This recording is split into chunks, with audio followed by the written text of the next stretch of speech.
What's good, y'all? Welcome back to another episode of 3 in the Key. I'm your host, Jay, and today we're going to be talking about the Cavs, Warriors, Joel Embiid and the Sixers and their troubles, and we're going to get right into it. But as I said, I'm the host, and I'm the one that believes that the Sixers don't know what the process is anymore. Maybe they're back to the process. What's going on, everybody? I'm Kaim, and I told you, I told y'all boys, watch out for Delta Connect, bro. I've now figured it out. Got Lakers undefeated when Delta Connect gets 20 plus, bruh. If he can got things turn into the next MJ, then we'll have another championship on our hands. He's a dog. What's up, everyone? My name is G, and I'm the host that thinks the Hornets will never get out of purgatory. I've watched the Pistons get better. I've watched the Wizards be bad and good and bad again. And the Hornets have still just been bad. So many first-round picks and still bad. So it's over. Tell the franchise. But, so my brothers, we're going to be talking about the Cavaliers first. I want to talk about the Cavs because they're a surprise team. Started out 15-0. You know, a lot of people want to respect them. I don't. But, you know, a lot of people respect that. They started out hot. I think it's a common trend for teams to start out hot. Like 15-0 undefeated is more so unheard of, but strong starts and finishing weaker, we've seen it a lot. So, Kaim, why do you think the Cavs are so strong right now? Man, there's a couple of things. Number one, I'll start with the respect. But before I get what I think. Number one, Evan Mobley's better. Evan Mobley is significantly better. He can shoot now. So if Evan Mobley can shoot the three on a consistent basis, they do have a tough lineup to guard because they play two bigs. So playing Jared Allen and Evan Mobley is kind of hard to deal with if one of them can space the floor. And it almost reminds you, obviously not quite to that level, but really it reminds you of the 2020 Lakers when you have either JaVale McGee or Dwight Howard and you have AD out there. It's really tough to deal with that kind of size. The only thing you can hope is that they're so bad at shooting that it like makes them play out of it. So if he keeps shooting like that, they're going to be good all regular season. Donovan Mitchell and Darius Garland, they've always been good guards. So they have good defense behind great offense with the guards. And, they play hard. They play hard every night. You know what I'm saying? They have like Karis LeVert, I think, is underrated. Karis LeVert can get hot. We'll probably have some games this year where he gets 20-something. But I also think this team strikes me as a team that was literally crafted and created for the regular season, bruh. This team is crafted and created for the regular season because they do have a lot of good players. Their starting five is good. Who's their fifth starter? Let me look. I'm fraudulent. Isaac Okoro. Okoro. Interesting. But Okoro's an NBA player. Goddamn Dean Wade's an NBA player. LeVert's an NBA player. Georges Niang. Ty Jerome plays well. Like, the guys that they play, like, all the way down their roster, they're good. So when you think about it, I mean, they don't play anybody. They don't have a lot of strong weaknesses. They play a lot of shooters. They're good in the regular season. When the question comes to if I think they can continue this all year, I mean, sure, until the playoffs. I wouldn't be surprised at all if they keep this up during the regular season. Playoffs are a different animal, and I think you need a different type of guy. You need a different type of guy to get up there. And I'm concerned. I mean, Donovan Mitchell has put up 50 in the playoffs before. I'm concerned about their top-end talent when it comes to, like, being a real championship contender. So I think they've taken a step. They were horrible when LeBron first left. They made the playoffs. Now, like, second-round team. I think they can be an Eastern Conference Finals team, which for them is great, but I don't think it's real championship. Wow. I don't know about that one, Kaim. I call like those people NBA players is crazy, but I think the Cavs are good, bro. The Cavs are good. Darius Garland, Donovan Mitchell have raised their game. Flat out. When I watch Donovan Mitchell, he gets open every single time. It's actually just up to him to miss the shot. Every single move he puts on someone, he gets open. So it's actually very crazy. Darius Garland shooting a career high in threes, percentage-wise. They look like a good squad. But also, you were talking shit about Ty Jerome. When Donovan Mitchell was out, Ty Jerome had 3 27-point games. Like, back to back to back. What? I said it was good. I'm like, Nah, bro, He you was could the even. leading scorer for the Cavs like 3 straight games, and I was like, I meant I like, do yo, that's good. That's good. That's good. Like he's not Stanley Johnson. I was saying they have depth. That's literally what I was saying. Like when their guys go in, I don't get scared. I don't get sad for them. Like, oh, but I got like they got good players in. the thing about it is, I really watched that Celtics game where they lost. They lost their first game of the season to the Celtics. Yeah. They played horrible the first 3 quarters of that game, and the Celtics were blowing them out. Yeah. And finally, when that last quarter came around, they made it a game. It was close. I watched them play horrible for 3 quarters. The Celtics were playing their game, and they still almost lost to the Cavs, which I think is a kind of telling for what that matchup looks like. You know, the dynamic of a championship team now is all 5 guys play defense, all 5 guys can shoot the 3. Yeah. Plain and simple. Yeah. That's how they're doing it. Now, I will be honest, like we look at the Celtics, we look at Cleveland as like these top teams in the East. It is the Sweest, bro. The East is sweet. Yeah. It is the No, Sweest. it's sweet out there. It's sweet. So, the only thing I agree with you on is when it comes down to the playoffs, I think they are built for the regular season. I think they'll be a great regular season team, maybe win 60 games. But when it comes to that first round of the playoffs, the second round of the playoffs, and it comes down to who's the best player, It's gonna be tough. the defense ratchets it up. The pressure ratchets it up. Can they perform? Great takes. Love to hear it. Yeah. I'm not sure. Right, you just said 60 wins. I'm not seeing. I'm sorry. No. Well, 15-1. They won 61. Yeah, I hear you, but here's the thing, Grant. If you watch a lot of the games, they blew out. I would even say a lot of the games were blowouts. A lot of the games they had to play hard the whole game. They had to play their best basketball every game for them to win those 15 games. It wasn't like we're just throwing up nothing. He said every night. Kaim was saying every night these guys come to compete. They play all 4 quarters. Everybody goes hard all the time. That's not sustainable. That's not sustainable. Like in the beginning, sure, I'll give it to them. They are playing well, but once we see, I want to see what they look like post All-Star break. That's when, and then maybe I'll be a believer. You're right, because when the Warriors won all those games, when they went 73-9, by the fourth quarter, Steph and Clay weren't even playing. Yeah, it was a 30-point game by the fourth quarter. Slaughters are still in. Like, yeah, they're a good team, but they're not dominant. That's what I'll say. They're not dominant. Yeah, I agree. Tough out there for Cleveland, bro. It's hard for me to believe in them, bro. It's so hard. Like I watch them. I will say this though: any team that can win 16 straight games at any time against any strength of opponent is a good team. Like, because that's hard to do. Like, people play bad teams every year. People play bad teams that go on a 16-game winning streak. They should be applauded for that. But you know, I also think Boston's playing around. Like, I think once you win a chip, the regular season probably is kind of boring. They're coming back, and it's like, all right, we're good. All right, we play y'all, we can beat y'all, but like, yeah, I don't have to play that hard against the Atlanta Hawks on a Tuesday. So they're probably dealing with that a little bit. But if it really came down to like a 7-game series, and the Celtics will give you a game with either bad shooting night or a lot of turnovers, but to be honest, the other reason has nothing to do with the Cavs, and it's just that, I mean, I just view Boston as so much better than everybody else in the East. Yeah, like, I mean, same like New York looks good, especially offensively, but you know they got to play Boston. So I mean, it's nothing you could do. Like, Boston is one of the quietest, dominate the whole conference team I've seen in a very long time. Yeah. So we'll see about Cleveland. So what do we think about the Warriors? They're off to another hot start. I'm pretty sure they're 1 in the West right now, if I'm not mistaken. 1 in the West. Draymond Green, we talked about our like Player of the Year awards.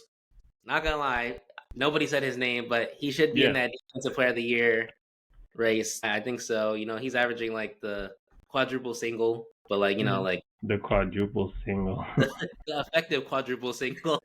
Like, you know, like he actually matters to the game. Like, I'm not saying he's going out there getting 1-1-1. It's like 9, 8, and 7. You know? Yeah. So I respect the Warriors a lot. My only thing for them is they have health issues a lot lately. And so the past few seasons, we've seen like long stretches of no Steph, and that tanks their offense. Like, it just tanks it. Like, their offense is not without Steph Curry. And so I'm thinking if Steph doesn't miss like too many games and he'll be healthy for the playoffs, They're a real contender right now, the way they're looking. What makes them good? Like, what is making them a contender? Is it just Steph, or is their No, defense good? so their defense is also. I think it's a lot of them having like the same similar core team, similar like core players, like players that play. I think team chemistry matters a lot more than we think it does. Yeah. And give it credit for it because we see guys like Kevon Looney still in the squad, Draymond still in the squad, Steph's still in the squad. They replaced Clay with a Buddy Hield, so the system doesn't have to change too much. Like factors like that really matter. Buddy Hield. I think like same thing as actually when they're winning all those championships. They're famous for the offense. They're famous for Steph and all that. But when those boys are right, like you said, Jay mentioned and Draymond, they lock up. They just lock up on defense. Like right now, they're fourth in defensive rating in the league. So like their offense is top 5 too, for sure. Offense is there, but their defense is literally only behind OKC, Houston, and Orlando. And then it's them. So I think they're absolutely locking up, and that's causing teams some trouble. Because I also think when you play Golden State, you go in there probably expecting like a more finesse game, bro. You're like, all right, these boys are gonna shoot the ball, they're gonna do this and that. But nah, they will lock you up. And then secondly, bruh, they're hitting the three. They are hitting the three ridiculous. Bro, Draymond Green shooting over 40%. Draymond Green shooting over 40%. They have a guy named Waters that I've never seen or heard of before that plays sometimes that knocks down the three when he gets in the game. Wiggins is shooting 39%. Like everybody they play besides Kuminga. And Podziemski's struggling too, but everybody else that they play, you can't leave them open. So I think, literally 3-and-D. They're a 3-and-D team. We talk about 3-and-D players. These dudes right now are coming out here 3-and-D team, and of course, Steph is a game breaker. That's just a cheat code at any moment. Bro, these 3-and-D teams, man, that at the top of the league. Even I consider OKC a 3-and-D team where everyone on that squad just hits threes. They go small ball. That's how you know they're a 3-and-D team. Yeah. Go small ball. Yeah. I mean, Chet, they're center shooting threes at a 40% clip. Chet sounds like with all four, like how do you stop a squad? All 5 people on the court shoot the three. They all could beat you off the dribble. It's like, and then of course on the back end they lock up. It's like, okay, how do you beat a team like that? How do you beat them? You gotta hope they beat themselves. And I think you're right, Jay. Their injury luck is iffy. They lost. Who'd they lose? What's the guard's name? Melton. Yeah, Melton. They lost D'Anthony Melton, and that was tough because besides Steph, obviously, who was just crazy, and Buddy Hield, who sneaky take on that, bro. I think Buddy Hield is better than Klay Thompson right now, but for that team specifically. Yeah. But besides Steph and Buddy Hield, D'Anthony Melton was their most reliable shooter in terms of like the mixture of his percentage and how many he was jacking up. The other people can shoot too. Wiggins is shooting well this year, but I think D'Anthony Melton will be a real loss. But to be honest, bro, in Golden State, all you gotta do is move the ball, play defense. Like they do have Steve Kerr has put together a good foundation. They have a good foundation, bro. As long as Draymond Green doesn't do anything too undisciplined, bro, like as long as he could just stay reasonable, and as long as Steph is Steph, you don't want to play him in the playoffs. I can't believe it right now. The league looks crazy with Golden State number 1. For a minute before they blew the game to the Magic, it was Golden State number 1 and the Lakers number 3, and I was like, what is this? Like, what is this? Is this 10 years ago? It's been fun to watch the Warriors because honestly, without KD, without the snake there, I like seeing them succeed. Like, real talk, bro. If it wasn't for the snake, bro, I love to see goddamn Steph do his thing. It's just crazy. The snake, man. But, bro, here's the real question. Do y'all agree with me? I don't know if I would have said this at the time. I can't say I was one of the first people to think this. Bro, I think getting rid of Clay and bringing in multiple role players, bringing in Buddy Hield, D'Anthony Melton, Kyle Anderson, bro, I think it was correct. I think the team got better. Y'all know that Greenberg clip where like Richard Jefferson's on there? He's like, bro, the Nets didn't even tell me beforehand. I found out I got traded like 3 seconds before it went out to the world. Greeny was like, and guess what? The Nets got better. They got better, bro. They got rid of a goddamn franchise like player, real talk, and they got better.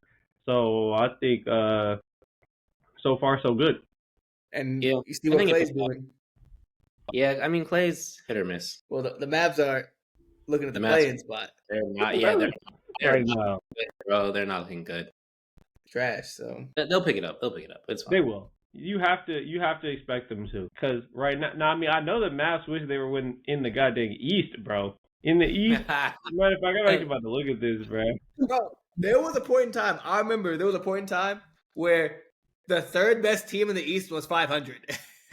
No, the bro. third, Yeah. third No, place I'm about to pull this joint up. was Wait, like 6 and we 6. must view this together, boy. Third place in the East was 6 and 6. In the East, the 5 seed is under 500, bro. Yeah. Like, Bro, you got the Boston West- killing everybody. I mean, sorry, Cleveland. You got Boston, New York. Like I said, they look decent. But so 6 and 7. So you can be the 5 seed to be under 500 in the West, bro. The first under 500 team you get is 13. Not even in the playoff. Yeah, not even in the playoff, bro. Number 13 is 6 and 9. If they were in the East at 6 and 9, they would be in the play-in.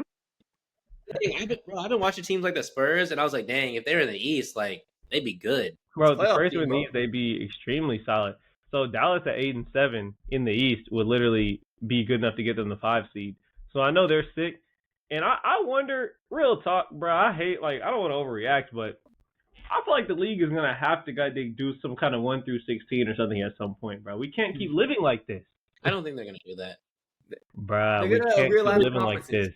I think the Conference time. I think the time to do it would have been a few years ago. I think they have to just commit and Hope it Finesse- levels out. Yeah, hope it fluffs out. Finesse these lottery picks for the Eastern Conference teams because they need them. The thing is, it's not even the league's fault. Like a lot of the top 10 picks, they're in the East, bro. And what are they doing with them? They suck. They suck.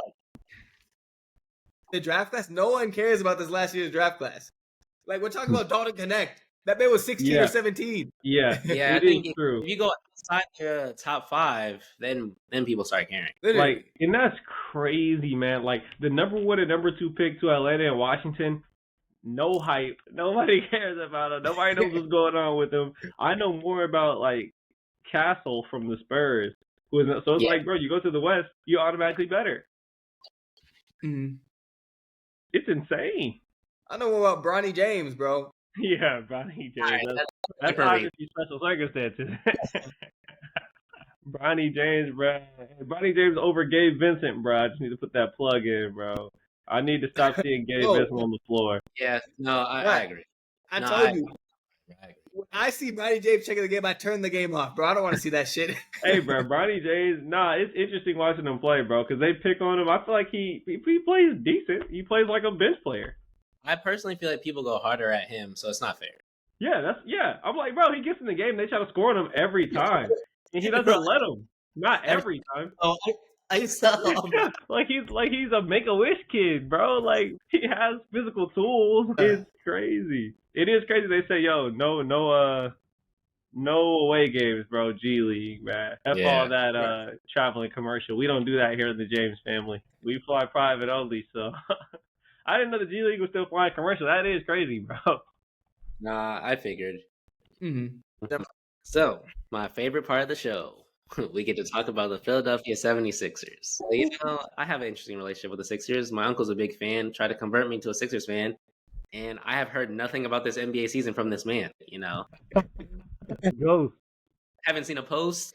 They're 2-12 right now, bottom of the East, I think bottom of the league, actually, Embiid's not really playing. Jared McCain's hooping, so that's great for them. That's true. Tyrese Maxey is like okay. Paul George is not really playing, and Embiid and Paul George are like hitting career lows in like a lot of statistical categories right now.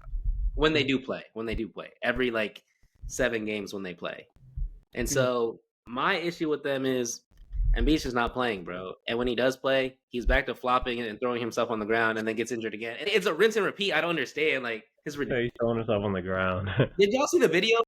Did y'all see the video of him flopping during the free throw? No. No, I didn't see it, bro. Didn't see that. I gotta see it. For anybody out there that's seen that video, this man took a free throw, and it was like the Monstars took his talent after. He's like, So he flopped and nobody touched him? no, bro. I thought it was fake. It was his first free throw. Like he took one of two and did that, and then went back to the line. Never seen anything like it. But yeah, I'm just a Sixers hater right now and a Joel Embiid hater. So yeah, go ahead, G. I'll jump in. The Sixers are trash, man. The Sixers are trash. They're straight up garbanzo beans, basura, a flaming trash can. And you know what? I don't know who to blame, man. Of course, it's the injuries, but even if with the injuries, you're behind the Raptors, the Trailblazers, the Pistons, the Hornets. There's 3 bona fide all-stars on this team. 3 bona fide all-stars. Last year's MVP is in last place, the worst team in the league. Yeah. What? He's Like, what are we doing here? What's happening here? And it's actually like comical at this point. Like, I watched the Sixers to see if they're gonna lose. I'm like, this is comical. Like, this is a comical disaster. And I know Philly fans are going crazy right now. So they're not gonna blow it up. I'm tripping. They're not gonna blow it up yet. They're gonna let it ride it out. I just want to see how bad it gets. Because of course they had the leak, the Tyrese Maxey leak, the way he talked about how Joel Embiid wasn't coming to practice on time, being a slob, being fat. That's what I thought about it. But all right, he did not say that. Yeah, I know. This man just started adding stuff to Tyrese Maxey's name. What the heck? Nah, but he's just not showing to practice on time. And it's like, dang. But like, it does look crazy if your MVP isn't pulling up on time. No, I agree. Like, I know Kobe's turning around in his grave because if your MVP isn't like showing up on time, how's the team gonna be great? So yeah, that's one just for sure. Yeah, bruh. I don't understand. I mean, I'm going to right now assume that all of this is just fake, bro. All this is fake. Paul George has been in and out. He's probably never really got all the way back. Injury. Embiid, injury. Like, his injury at the beginning of the year, I'm pretty sure, didn't you say like he was sitting out because it was like mental or something? That's why everybody was mad at him. So, I mean, real talk, as much as it sucks and as much as this is definitely a 2024 thing to say, for a superstar to say, it's probably like, bro, he probably barely trusts his body anymore. I mean, he's getting hurt every year, so it's probably kind of scary. I mean, you never know what kind of pain it is to be hyperextending knees and goddamn whatever this Bell's palsy and stuff like that he was dealing with last year. He probably is like, bro, what's going to happen? Like, if I play hard, what's going to happen? But then Tyrese Maxey is like trying to carry the team, and you would just think even teams that miss their best players, like even when, you know, well, actually, that's not true. The Warriors had the number 2 pick a few years ago. But typically, I think of like really good teams that have a lot of talent like that. If you miss your best player, you're not good. Like, you can't win the championship, but like, you're not the worst team in the NBA. It makes no sense. Yeah, like Orlando. Yeah, like Orlando. So some of this, I think, is a pride thing. It's weird because I feel like they have a good GM, they have a good coach, they have good players. It's just not coming together right now, and I'm gonna give them a few more games to figure it out, especially in the East. Just to keep it a buck, they have I don't know if y'all watch this show called First Things First. I'm sure some people in the audience watch First Things First, bruh. Chris Broussard, he was talking about the Philadelphia Eagles last year. They went 10-1. So I think it's a Philly thing, bro. They went 10-1 at the start of last year, and then they lost like 6 straight, including the playoffs game. It was over with. And he said they were in a supernatural funk, bro. It means, bro, we don't know what's going on. It must be something behind the scenes, bro. Something in the locker room, bro. Somebody got dang Delonte West, somebody's mom, bro. Like, bro, something. You know what they were saying? You said what, Jay? They were saying that some of the team doesn't rock with Jared McCain painting his nails. I'm just playing. That was a Sentinel thing. That was a Sentinel. Oh, okay. It said like Paul George kicks over Jared McCain's nail polish after loss. So something's happening with them, bro. Right now, it's too early for me to say they're done. I don't think they're done. I actually think they could still legitimately get to the Eastern Conference Finals. It just all has to come together at once. And I actually think at this point, they should just be careful. They should just say, bruh, Paul George, come back when you're healthy, bruh. No reason to rush. We already have the worst record. It's not going to get worse. Like, chill. When you feel good, come back. We can probably get to like the 5 or 6 seed if we're 500, bro. So I think that has to be the goal now. I think You talk about the Eastern Conference Finals, bro. They need to worry about making the play. Like Eastern Like, Conference Finals. they're last in the league. Like, Bro, last in the league. playoffs. The playoffs. They are 8 games back right now, or actually more than that now. You said 2-12. They're 10 games back. Yeah, bro. Let me look at this. They have to win 10 It's so games early. It's so early to be 10 No, games I agree. back. I agree. to get to 500. 10 straight to get to 500. Here we go. 10 games back. They're 12 and a half games out of first. They're not, like, put that in perspective. They're with the Wizards. Yeah, They have an MVP. They have 3 All-Stars, and they're with the Wizards. it's bad. Bro, remember when the Lakers had this bad start like 2 years ago or last year? 2 years ago when they had a bad start, and they had to go like 20-6 the end of the year to make the play-in, to make the 8 seed play-in or 7 seed play-in. They didn't do it. They did. They love that play-in, bro. They love that play-in. Do you think that Sixers team could do that? I don't. Bruh, I mean, listen, man. Some of these teams up top, I don't think Detroit's making it, bruh. No disrespect. Brooklyn could fall out easily. Charlotte could fall out. Bro, I think actually the bottom of the East, Indiana, Milwaukee, Philly, these boys need to step up. I think Milwaukee will get it together when they get rid of Doc Rivers and Darvin Ham. That's a story. They're not getting rid of Doc Rivers, bro. That's championship winning coach. You said Indiana, Milwaukee, like the Sixers, bro. What if they're just trash? Like, that's where they belong. What if it's Detroit's time to move up? I was gonna say, bro. That's where they belong. I think Indiana's healthy. They don't really have an excuse. Bro, it's Tyrese Halliburton, bro. He stinks. Well, yeah, he stinks. They said he was playing in the snow too much over the off season. He probably was, but that man wasn't staying in shape. He wasn't locked in during the Olympics because he wasn't playing, bro. But like teams like the Bucks, bro, the Bucks are fully healthy. I mean, bro, they still need Middleton, bro. They still need, KM. They're gonna get better.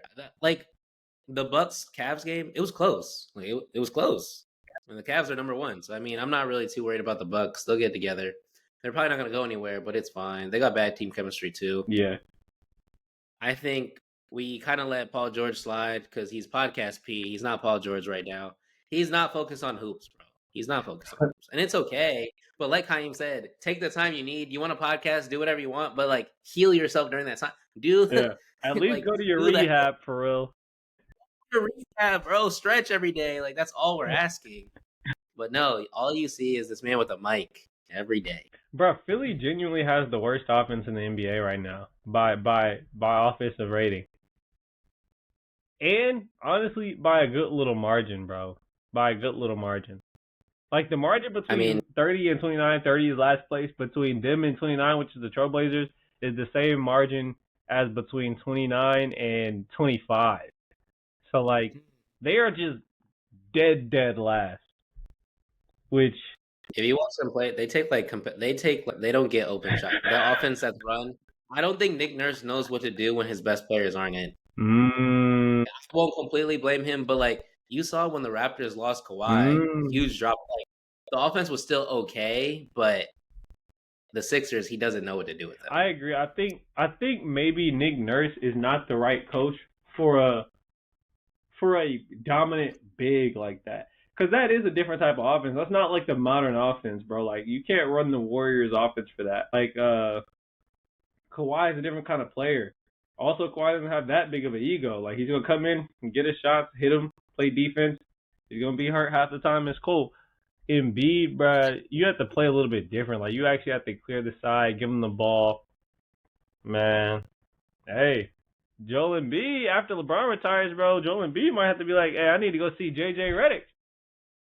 That man knows how to goddamn get these bigs unlocked. Yeah, I don't want Embiid on the Lakers. I'm sorry. Yeah, I mean, it's probably going to be too late by that point because he's around the same age. Yeah, he's the same age as AD, so. Next team he goes to, they're getting the retired version. Yeah, I mean, it's clear. Yeah. But it is sad. I will say that. That's why I'm so happy about the Warriors, if I'm really honest. I tell people this all the time. I'm just not ready for that era, like KD, Steph, LeBron, to be trash. I'm just not ready. So it's sad to see somebody like Joel Embiid that's really supposed to be that next group, like already kind of breaking down. That joint's sad to watch. Hey man, I'm ready for Paul George to be trash, man. God damn. I'm ready for him to be trash. I love Paul George. I thought you He's liked my Paul. favorite player. He used to be my favorite player, but Paul George is. So you ready for it, bro? This is why goddamn LeBron took a break off social media, bro. This man is personally hating on a man's hopes and dreams. Yeah. He trashed my boys, the Clippers. Dang it. Yeah, He didn't play well. It was him. They were bad because of him. He didn't play well. And now I'm watching on the Sixers. He's just not that good. He's not that guy anymore. It's okay, Paul. It could be worse. You're 35, 34, 35. It's okay you're not that guy anymore. It's unfortunate because with the standard that LeBron set, these boys shouldn't be hooping this bad at 35, 36. Yeah. I think we got to throw that out. And I'm going to actually give some respect to the goddamn Serpent himself.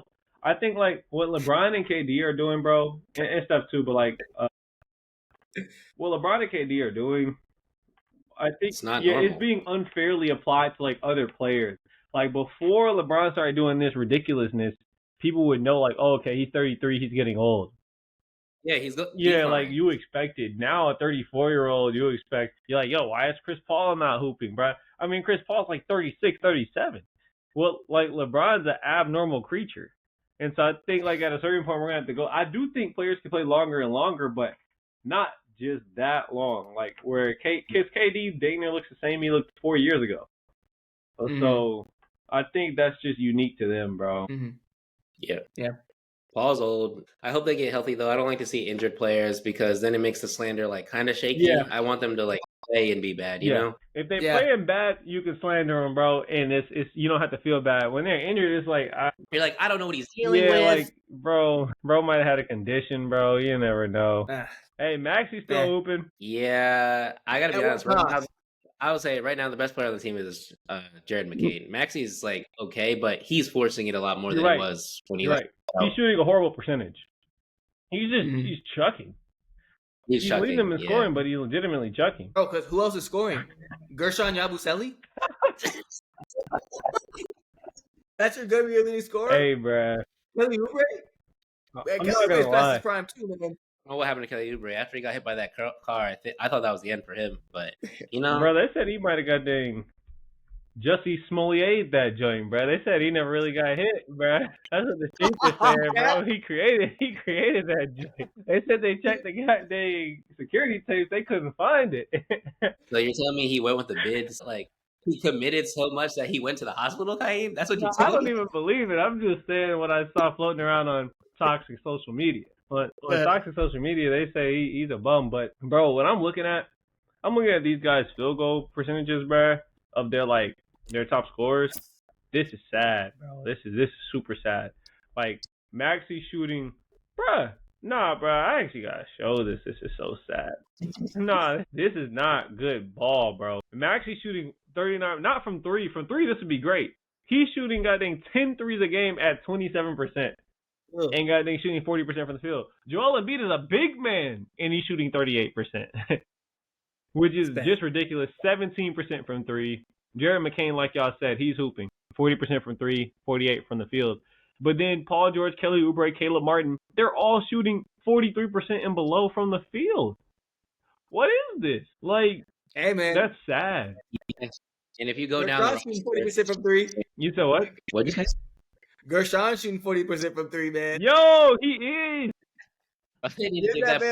Yo, if league averages around like 33% from three, bruh, they have 2 players in their top 1, 2, 3, 4, 5, 6, 7, 8 scorers shooting average.